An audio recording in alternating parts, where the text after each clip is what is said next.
ସମସ୍ତଙ୍କୁ ଖ୍ରୀଷ୍ଟୀୟ ପ୍ରେମରେ ମୋର ନମସ୍କାର।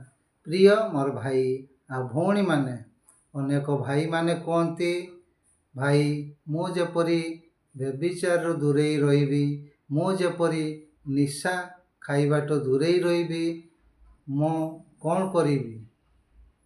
ଶାସ୍ତ୍ର କ'ଣ କୁହେ?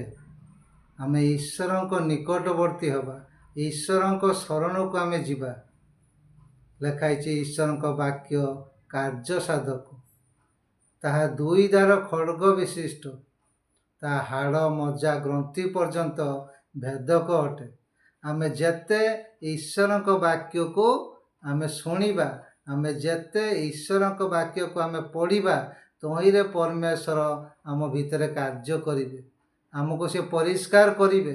ପ୍ରଭୁ ଯୀଶୁ କୁହନ୍ତି, ସତ୍ୟ ଦ୍ୱାରା ଏମାନଙ୍କୁ ପବିତ୍ର କର, ତୁମ ବାକ୍ୟ ତ ସତ୍ୟ ଅଟେ।